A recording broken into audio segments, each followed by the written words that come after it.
Bismillahirrahmanirrahim. Assalamualaikum warahmatullahi wabarakatuh. Salam sehat, salam sejahtera semua. Bagaimana kabarnya kalian teman-teman kelas A dan kelas B? Pada kesempatan siang untuk kelas A dan nanti habis maghrib pada kelas B, kita akan mendiskusikan tentang penawaran, permintaan, dan mekanisme pasar. Kita lanjut aja. Apa itu pasar kompetitif?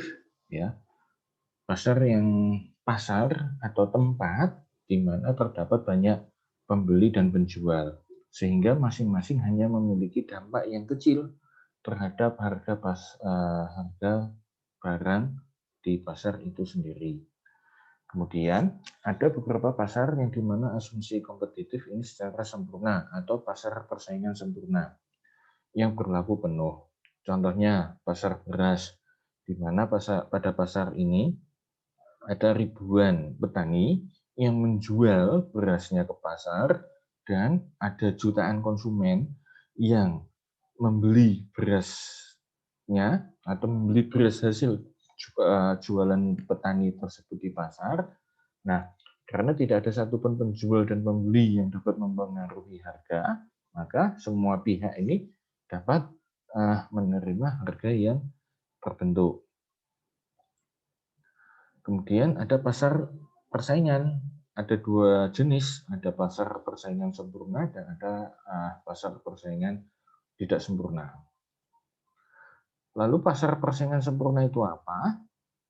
Tadi yang sudah intermezzo di depan saya jelaskan, ini pasar yang memiliki banyak pembeli dan penjual sehingga masing-masing hanya memiliki dampak yang kecil terhadap harga pasar. Kemudian pembeli dan penjual dalam pasar persaingan sempurna ini harus menerima harga yang ditentukan oleh pasar itu sendiri. Jadi kedua agent ekonomik antara pembeli dan penjual ini sebagai penerima harga pada pasar persaingan sempurna. Kemudian ada pasar persaingan sempurna dan ada pasar persaingan tidak sempurna. Jika tadi kita membahas di pasar persaingan sempurna, sekarang kita membahas pada pasar persaingan tidak sempurna. Pada pasar persaingan tidak sempurna ini menggambarkan situasi di mana penjual atau pembeli dalam suatu pasar ini lebih sedikit dibandingkan pembelinya. Jadi penjual ini lebih sedikit tetapi pembelinya lebih banyak. Penjual berhak atas penjualan produk tertentu dan hanya mereka lah yang boleh atau mampu menjual produk dengan jumlah yang sangat terbatas. Adanya hal jumlah penjual yang lebih banyak menjadikan penentuan harga produk di pasar terjadi ketidakseimbangan. Contoh-contohnya apa? Ada 6 contoh pada pasar persaingan tidak sempurna. Ada pasar monopoli, ada pasar monopsoni, ada pasar oligopoli, ada pasar duopoli, ada pasar monopolistik, dan adanya pasar oligopsoni. Pada pertemuan ini saya memperkenalkan pasar-pasar ini apa aja ya. Contoh-contohnya, misal kalau di pasar monopoli ini ada contohnya di sana PLN, kemudian adanya PT Kereta Api Indonesia, yang dimana Kereta Api Indonesia ini hanya satu-satunya operator kereta api di Indonesia, tidak ada pesaingnya. Kemudian PLN, satu-satunya perusahaan BUMN yang menjadi operator penyedia layanan listrik, jadi dia juga tidak ada saingannya. Kemudian ada oligopoli. Oligopoli ini ada beberapa pemain atau pelaku yang menjual suatu produk, ya, tetapi di sana ada beberapa pemain, contohnya kayak di perusahaan seluler ya, ada Telkomsel, ada Indosat, ada XL, kemudian adanya Axis. Di sana kan mereka hanya beberapa nih pemainnya, tetapi mereka di sana juga menguasai pasar segmen telekomunikasi. Bahkan ada beberapa yang di sana sudah menyediakan layanan broadband, internet cepat. Sebelum mereka muncul, ada satu yang menguasai kemudian Telkom. Setelah era tahun 2000 atau 2000-an 2005 ke sini, ada beberapa pemain seluler yang juga bermain di ranah perusahaan telekomunikasi. Kemudian nanti akan kita bahas di pertemuan setelah UTS, ini pasar monopolistik, kemudian ada pasar monopsoni, ada pasar duopoli. Nah, ini pasar duopoli ini ada dua pemain raksasa yang menguasai suatu pasar tersebut, tetapi konsumen ini hanya bisa memilih dua pilihan. Ini contohnya kalau di perusahaan aviasi, operator penerbangan, adanya grup Garuda sama grup Lion Air. Dua pemain ini merupakan dua operator terbesar di era sekitar 2018 ke sini ya. Ini sebagai dua operator terbesar pada jasa layanan penerbangan. Lalu oligopsoni ini nanti akan kita bahas di pertemuan setelah UTS. Kemudian permintaan, ini jumlah permintaan, jumlah barang yang diinginkan dan mampu dibeli oleh pembeli. Kemudian ada hukum permintaan itu sendiri, yang dimana hukum yang menyebutkan jika hal-hal lain tetap, maka jumlah permintaan dari suatu barang akan menurun ketika harga barang tersebut akan naik. Saya ambil contoh ketika harga ponsel. Harga ponsel iPhone 11 Pro ini naik, maka jumlah permintaan dari suatu barang itu akan permintaannya dari permintaan konsumen ini akan mengalami penurunan. Karena apa? Karena konsumen akan mempertimbangkan atau membeli yang fungsinya sama tetapi dengan harga yang pastinya akan jauh lebih miring. Lalu ini saya ambil contoh permintaan roti coklat dan kurva permintaannya seperti apa. Ketika harga roti coklat ini 0, maka permintaannya 12. Ketika harga roti coklat ini naik menjadi 5, maka permintaannya akan berkurang menjadi 10. Naik menjadi 1000, permintaannya akan berkurang menjadi 8. Kemudian naik menjadi 1500, ini akan menjadi 6. Jumlah Q ya, tadi sorry saya lupa, Q ini tadi kuantitas, lalu P ini price harga. Ketika harga suatu coklat ini tadi naik menjadi 2000, maka kuantitasnya akan menjadi 4. Naik menjadi 2500, maka kuantitasnya akan menurun menjadi 2.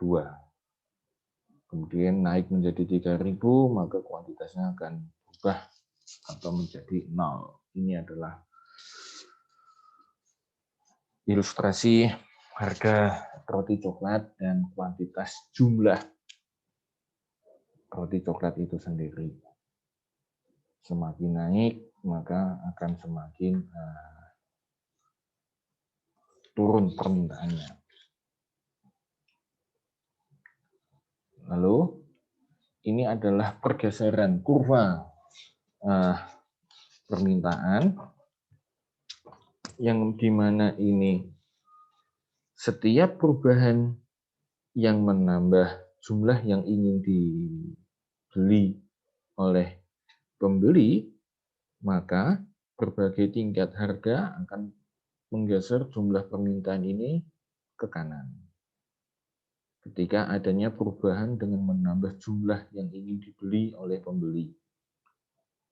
Kemudian, setiap perubahan yang mengurangi jumlah yang ingin dibeli, jadi mengurangi jumlah yang ingin dibeli oleh konsumen atau pembeli, maka kurva tersebut akan bergeser ke sebelah kiri tingkat permintaannya. Hal tersebut karena adanya penyebab perubahan ya, adanya perubahan pendapatan, selera, harga barang. Harga barang ini ada dua. adanya substitusi, mengganti. Bila harga A tersebut mahal, sudah pastinya nanti konsumen akan mengganti. Nah, kebutuhan barangnya menjadi B, yang dimana fungsinya sama, tetapi harganya jauh lebih murah. Kemudian adanya barang komplementer, pembeli kopi, pastinya juga akan untuk menambah cita rasa, pastinya akan menambah membeli gula. Ini tadi penjelasannya. Tadi setiap perubahan yang menambah jumlah yang ingin dibeli oleh pembeli atau konsumen, maka tingkat harga kurva permintaan ini akan bergeser ke sebelah kanan. Tetapi ketika akan mengurangi jumlah yang ingin dibeli, maka perubahan tersebut akan bergeser ke sebelah kiri. Kemudian ini jumlah penawaran, banyaknya barang atau jasa yang tersedia dijual dan mampu dijual oleh pembelinya. Kemudian hukum penawaran, hukum yang menyebutkan bahwa jika hal-hal lain tetap, jumlah penawaran dari suatu barang meningkat ketika harga barang tersebut akan naik. Ini merupakan penawaran roti coklat dan kurva penawarannya.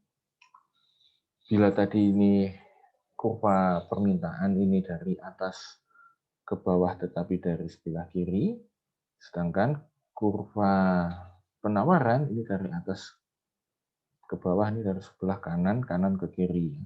Kalau tadi permintaan dari kiri ke kanan bawah, yang penawaran dari kanan atas ke kiri bawah. Jadi kebalikannya. Bila tadi ya P masih price ya, harga, Q ini kuantitas atau kuantitas 500, jika harga coklat satu penawaran ini 500, maka sama dengan 0. Maka akan sama dengan 0. Naik menjadi 1000, maka jumlah penawarannya naik akan menjadi 2. 1.500 naik menjadi 4. Harga naik menjadi 2.000, maka akan menjadi 6. Kemudian naik menjadi 2.500 akan naik menjadi 8. Kemudian naik menjadi 3.000, maka kuantitasnya akan naik menjadi 10. Ini merupakan pergeseran kurva penawaran yang disebabkan oleh bila setiap perubahan akan menambah jumlah barang yang diproduksi, akan bergeser ke sebelah, akan menggeser kurva penawaran ke tingkat sebelah kanan. Tetapi setiap perubahan yang mengurangi jumlah penawaran penjual pada berbagai tingkat harga akan bergeser ke tingkat penawaran ke sebelah kiri. Saya ulangi, setiap perubahan yang akan menambah jumlah barang yang akan diproduksi oleh penjual pada berbagai tingkat harga akan menggeser kurva penawaran ke sebelah kanan. Setiap perubahan yang mengurangi jumlah penawaran penjualan pada berbagai tingkat bergeser ke sebelah kiri. Ini sebelah kiri ini mengurangi, dan sebelah kanan ini menambah. Penyebab perubahannya itu apa? Adanya biaya produksi, baik bertambah maupun berkurang. Kemudian adanya perubahan teknologi, lalu adanya harapan keuntungan, kemudian adanya harapan kenaikan pada harga masa yang akan datang. Ini penjelasannya.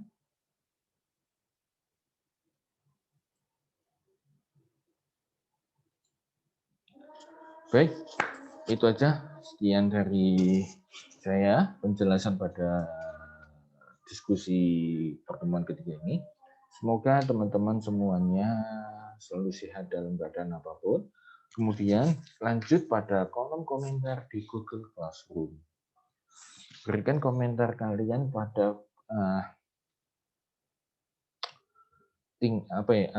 kurva permintaan dan penawaran pada suatu barang. Berilah contoh ya. Berilah contoh pada permintaan dan penawaran yang menurut kalian pada era pandemi ini menjadi langka. Contohnya contoh ya, saya berikan contoh pemantik pada suatu ini ya, pergi ke mall aja deh, kita belanja atau makan di mall. Pastinya kan kita akan menggunakan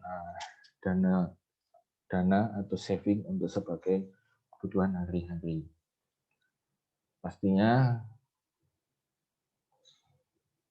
sebelum pandemi, harga-harga barang di mall ini kan pastinya akan mengalami fluktuasi ya, peningkatan. Orang pasti akan ke mall ini akan mengalami ya cuman hanya lihat-lihat aja, tidak pun beli sebelum pandemi. Jadi sebelum pandemi ini pastinya atau gini aja, saya ambil contoh tadi aja ponsel.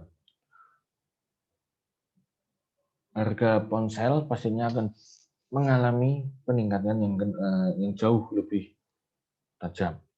Contoh iPhone, Samsung yang generasi S7 Lite,